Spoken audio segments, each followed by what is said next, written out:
Sawubona, ngingudokotela Ntjambu, udokotela omkhulu wokuhlinza amathambo ovela ezibhedlela zase-Apollo Vanakaram. Namuhla ngizoxoxa nge-polytrauma. Futhi yini i-polytrauma? Abantu kufanele baqaphele. Ngoba izikhathi eziningi kunomehluko omkhulu phakathi kokulimala kwe-polyskeletal, okungukuthi ukuphathwa njenge-polytrauma.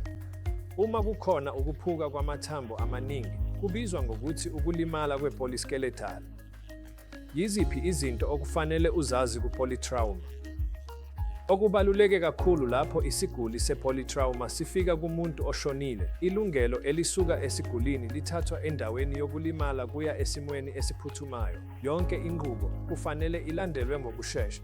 Umshayeli wethu we-ambulensi ngokushesha ukhombisa noma wazisa ithimba lethu lezimo eziphuthumayo ukuze lizilungiselele ukuthi yini elandelayo. Ngakho-ke uma isiguli sifika, udokotela wezimo eziphuthumayo uyahola futhi bafike esithombeni bese benza lokho okubiza ngokuthi i-APC, ukujikeleza kokuphefumula emoyeni, futhi baqale bazinze isiguli. Ngakho-ke okulandelayo, ngemva kokujikeleza kokuphefumula, indawo yokulimala. Ake sithi ukulimala kwekhanda kudla kakhulu futhi isiguli sine-Glasgow coma scale embi kakhulu. Udokotela ohlinzayo uzothatha isiguli bese eqala ukungenelela. Esimeni samathambo, ukulimala kwamathambo amaningi kanye nokunye ukubandakanyeka kwesistimu, sisebenzisa into oyibiza ngokuthi i-orthopedics yokulawula umonakalo. Yini i-TO? Sikubiza ngokuthi i-TO, i-orthopedics yokulawula umonakalo, noma enye indlela oyibiza ngokuthi i-AT, ukunakekelwa okuphelele kwangaphambi kwesikhathi. Nini ukwenzani? Lokho kwenza uguquko olubaluleke kakhulu emphumeleni wesiguli. Ukuthi sizokwenza imithi yokulawula umonakalo noma ukunakekelwa okuphelele kwangaphambi kwesikhathi kuncike ezintweni ezihlukahlukene njengoba isiguli sifika silimele. Ake sithi njengomfutho wakho wegazi we-systolic. Ngokulandelayo, zingaki izingxenye zegazi ezimpontshelwe? Kwakuyini eyakhe? Yini eyakhe? Isisekelo sokushoda. Ukuthi wayene-acidic. Ngaphandle kwalokho, kungakhathaliseki ukuthi kwabukhona i-hyperthermia. I-hyperthermia ingenye ezobulala isiguli lapho kune-hyperthermia. Ngemuva kwakho konke lokhu, siphinde sithathe ku-serum lactate. Liyini izinga le-serum lactate? Ngakho-ke kunezici esizicabangela ukuze sinqume ukuthi ngizokwenza yini i-orthopedics yokulawula umonakalo noma ukunakekelwa okuphelele kwangaphambi kwesikhathi. Senzani ekulawuleni ukulimala kwamathambo? Uma kukhona ukuphuka okukhulu kwethambo asikhiqizi ukushaywa kwesibili esigulini. I-hit yokuqala isivele yenzeke ngesikhathi sokulimala engozini yomgwaqo. Okulandelayo yilokho esikwenzayo lapha. Ngakho-ke i-hit elandelayo akufanele inikezwe yithi. Lokho kubizwa ngokuthi ukulawula umonakalo. Asifuni ukuqhubeka nanoma iyiphi inkinga siye esigulini. Ngakho-ke senza inqubo encane lapho okubalulekile kwesiguli kungashintshwa.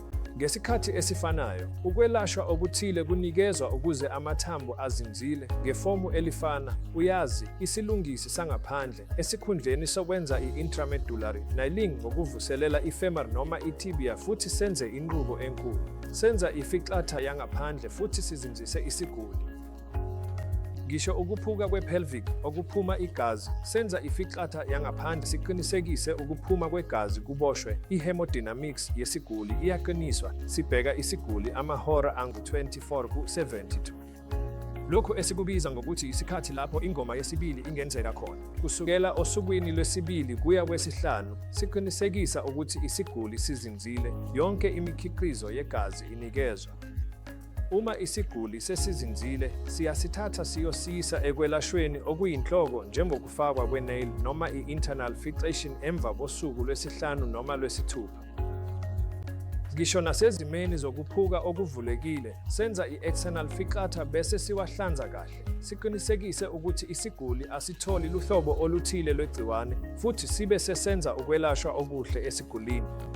Ngakho-ke lolu hlobo lwenqubomgomo yokulawula ukulimala kwamathambo kusenesikhathi kusetshenziswa esimweni se-polytrauma.